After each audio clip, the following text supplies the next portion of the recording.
Welcome to the Unriveted podcast, where we talk about technology initiatives such as digital transformation, artificial intelligence, and people. Today, John, we have a sponsor. I know you weren't Ooh, expecting this, but our I sponsor today mean, is Fast CTO, results delivered per value and time. There we go. John, nice. Excellent. All John, right. tell us about what we're going to talk about today.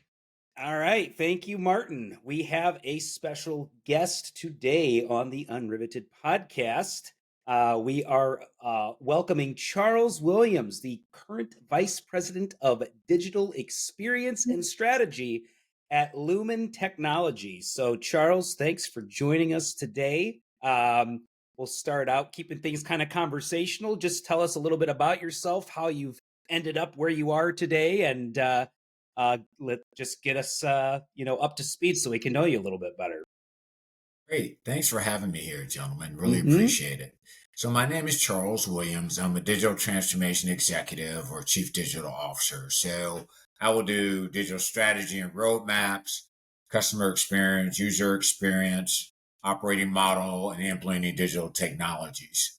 Most recently, as the Vice President of Digital Experience and Strategy at Lumen Technologies, formerly CenturyLink, implemented a new e-commerce platform, launched digital products, implemented API marketplaces to really help drive revenue, implemented chatbot solutions to really improve the experience for customers and reduce transfers by about 70%.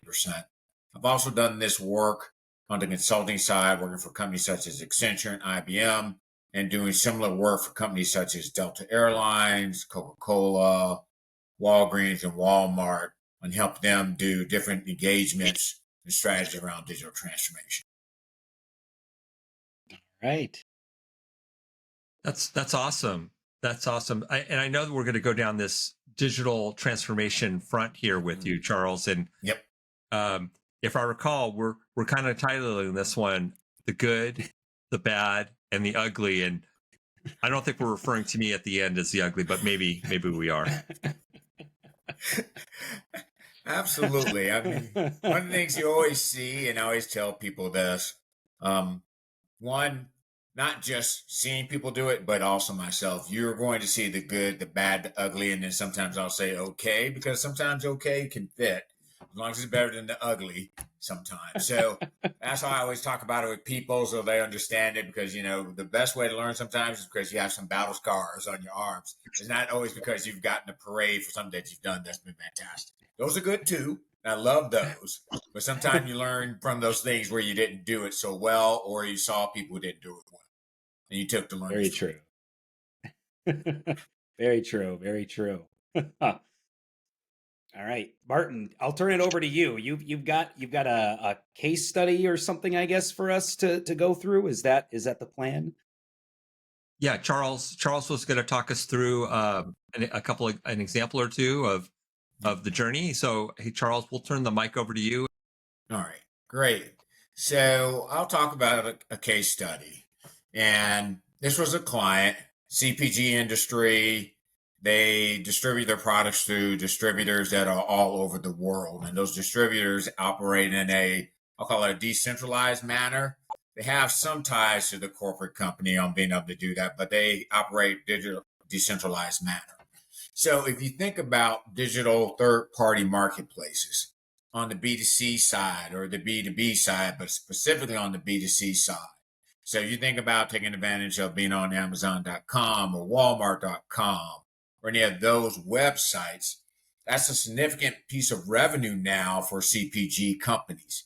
And if you think about, if you're not there on that shelf digitally, they call it the digital shelf, you're missing it on sales. Similar to if you're in the grocery store and you go in the grocery store and you don't have the product there, you're missing out on sales. So our client was trying to take advantage of this because if you think about this client, they're globally, they're a Fortune 500 company, and they operate in a decentralized manner with all these distributors who kind of operate similar but different based upon the country that they're in. And they're the ones that actually receive their information, and they're responsible for doing all the promotions and getting it out on the equivalent of Amazon.com or Walmart.com but in, let's say, maybe in France, in China, New Zealand, Australia, going across the entire globe. So the problem that they were trying to solve was that they were missing those opportunities. So think about it. Think about if you pay to be on Amazon.com and you don't have the right product information up there, you've missed out on that sale.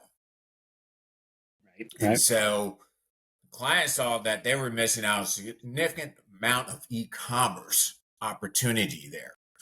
So they had to come up with a platform to make sure that they could provide all those distributors the right product information so they could apply it in each of their markets based on the way they need to do it at the right time, so they were not missing out on that sales. Now, they had to come up with a platform that was somewhat standardized, but could be configured very easily based upon the nuances of each country, which was tough because these distributors had a lot of power and they run their own businesses. So it was tough to kind of get them all on board. So the first piece of that was really understanding, and I always talk about digital transformations, understand the problem that you're trying to solve or the business objective that you're trying to obtain. From there, you talk about who your customers are, what their needs are. Mm-hmm. We started to define what that new experience, we defined what the current experience was and what was broken with them, what the pain points were. And then we defined what the future state experience was going to be around that. And then worked cross-functionally. And the other tough piece of this was there were probably about 3 or 4 different companies that were engaged on this engagement. So the consulting company I was working for, the client's company, there were probably about 2 or 3 software vendors who own different parts of this platform based on the solution that we were plugging it in, and then 1 or 2 other consulting companies. So you can imagine trying to come together as one team to make sure that we were all going down the right path. So initially we all weren't gelling as a team, so we had to get there. So we worked collectively as a team. So we said, we are this team. We work together. When we're working together, we're not doing this as separate organizations. We're doing this as this team that's going to deliver this solution to our client, allow our client to be successful. So once we defined what that experience was going to be, we looked at the digital capabilities that we needed to have. Like we need to have Informatica to be able to get the product information out of the SAP systems. We needed a DAM to be able to get the photos and the photographs in that. We needed a data mesh to be able to bring that together. And then we used I'll call it a digital shelf solution called Salsify to kind of bring that all together and then be able to provide it to the end user so then they could post it on those different third-party digital marketplaces. So we worked together on that and we defined what that was. We went through and started defining those solutions. Part of that, which is a key piece around the change management, so we had to make sure as we went to each country, we got them on board way in advance, probably about 6 months before we actually wanted to launch, so we could get them on board around what we were doing, make sure they were comfortable with it, and address any nuances that we had to take into account to be able to launch the solution in the marketplace. And that was critical on being able to get them on board. So as we went through that, we developed that solution, we were able to roll that out, and they were able to go after billions of dollars in revenue that they were missing. And have been able to take advantage of that. So if you think about third-party marketplaces, this was critical. It's for any CPG company or any company that's really trying to take advantage of that because not all your customers are going to come directly to your website. This is fun. I have this visualization, and some of it's comical, some of it's not, because I've lived this journey, and and all too well that when you have so many parties involved in a solution, it's not like they're all rowing the boat the same direction, and the goal is to get the boat to move that corner to the left and nail it, right? And there's nothing acceptable in between. And so you got the one rowing to the right, one rowing to the left. Hopefully you can steer them and course them to go into that corner. What are some of the fun there might be some fun examples in the middle of all this that your tales from the crypt that you might be able to share around that? Yeah. I mean, it was interesting because the engagement had already started when I joined. And usually, and I found this in my career, usually when I've joined an engagement and there's been a change, it means there's something wrong that needs to be fixed. Well, when I joined, all the teams were kind of operating in their own silos. So you can imagine they're trying to deliver a solution, a holistic solution, and all the teams are operating in their own silo because everyone's trying to protect their turf. All right. Even the client, right? There's part of the client like, well, we know how to do this. We don't need your help here.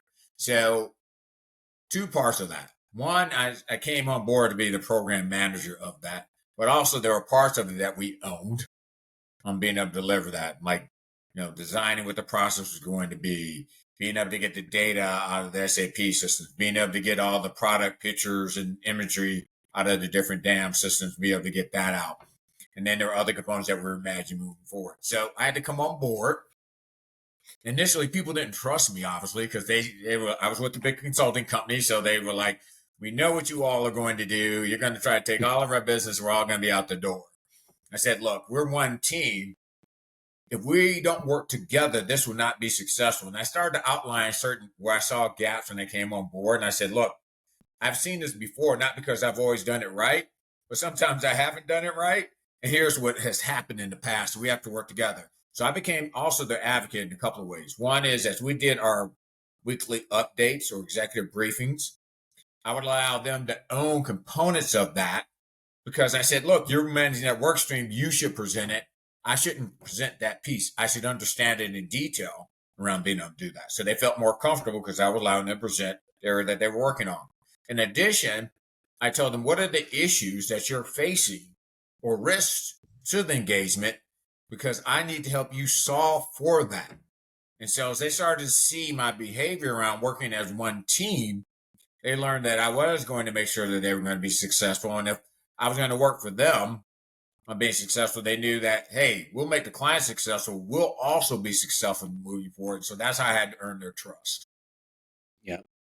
That's probably one of the most challenging things of any digital transformation is not the technology or that's, the tools that are involved, but just getting everyone on the same page in agreement around how things are going to, how things are going to change, right? I mean, it's just human nature to, I think, want to avoid going down the path of change, especially if you're comfortable with something. But when you show people you can do it in a better way than maybe what they are used to, then maybe they're more open to what's coming down the line.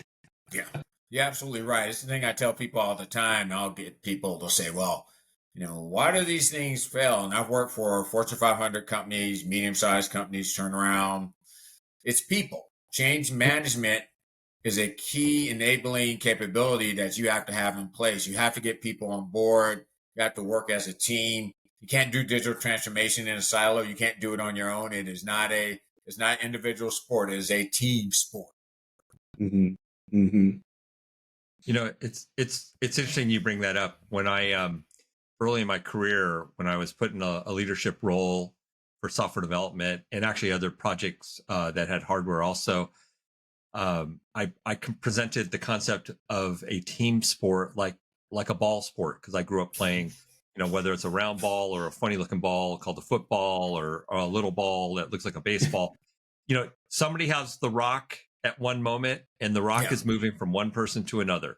Mm-hmm. And, it's not always about the selfishness of give me the rock. It's about spreading the rock around and sharing the joy of, the success of what happens with it. Does it go through a net? Does it cross a line? Is it hit out of the park? All these metaphors play well in a team sport when you think about, because I played a little bit of football and a little bit of basketball and I coached both. Something about the game of football, I always think is like a 3D chess game. And I think about, what a real football coach is all about. It's not about the grit. It's about outthinking your opponent and their strategy. And, everybody's fighting the personnel game. And, do you have the right personnel and do you have the backup when one goes down? And much goes into a technology initiative and you can treat it the same. But if you're infighting with each other and, your teammate next to you decides, hey, I'm not going to block that guy running in here intentionally make you look bad behind me. Yes, that makes the person behind them look bad, but it also makes the whole team look bad. So, the sports analogy works really well. Have you run across scenarios where people, they could be a challenge they could be interesting to work with, and maybe some stories about how you turn them. Absolutely. I'll give you an example. It's funny because that client now, I tried to help that client get a role, and now he lives around the corner from me. And we're probably going to have coffee or tea probably next week. I just pinged me on LinkedIn. But I remember it was for a large retailer. They're in the pharmacy space, so retail pharmacy space. And they had, at this point in time, they didn't have a loyalty program. They were the major retailer that didn't have a loyalty program at that point in time. If you can think about a major retailer not having, they did. And so they were initially doing a pilot, and they were only doing it in about 70 stores. So, they weren't ready to scale. So initially I came on board, and we usually run into this several times as a consultant. Oh, you're bringing in a consultant. I know more than a consultant. I was like, look, I always leverage with the client, whether the client or if I'm coming on board to a new company, the intellectual capital that's already there. I always leverage that. I never say, oh, let's throw that away. What have you done? And then let's see if I can plus that up.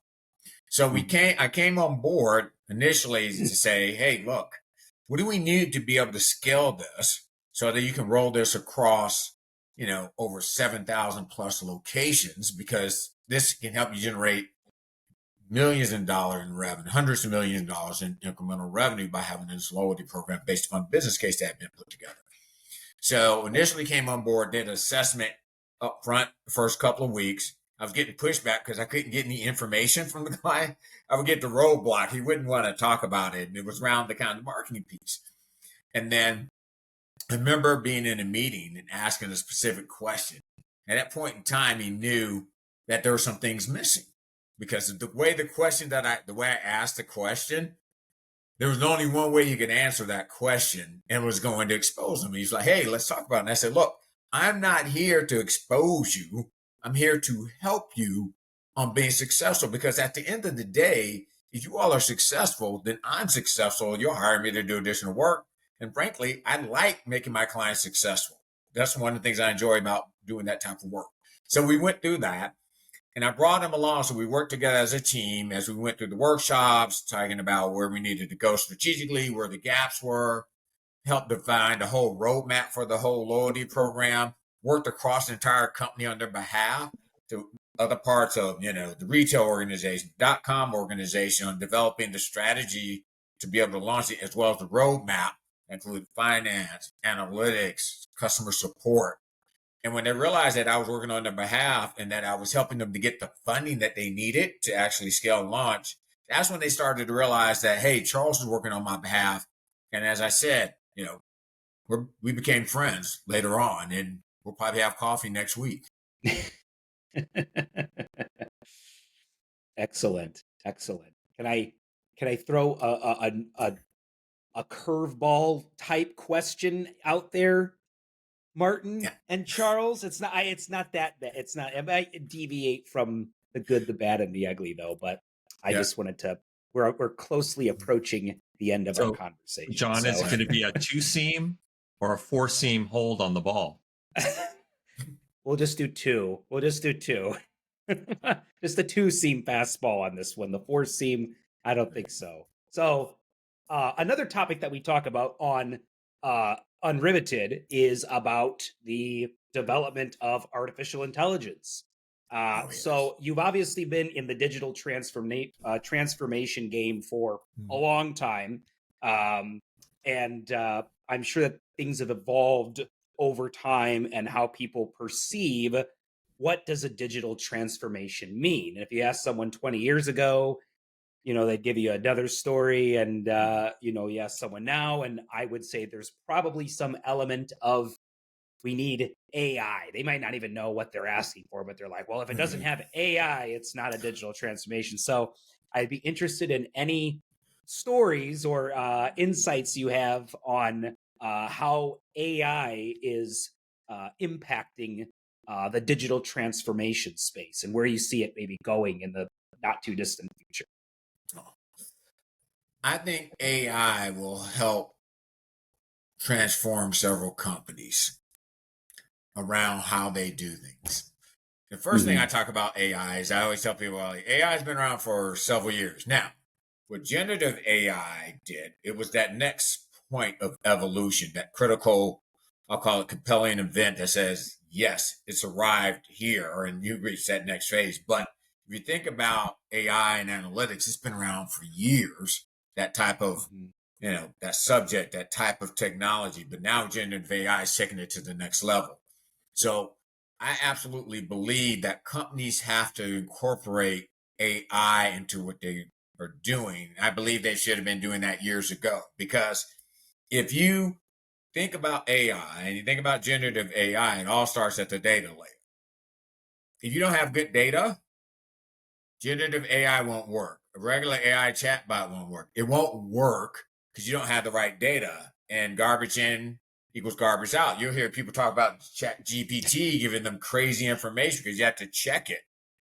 Now, if you think about the evolution of AI, is thinking about like the last part of AI was, hey, if I implement a chatbot like I did at Lumen Technologies, that allowed a customer to be able to come in. We trained it based on customer intents.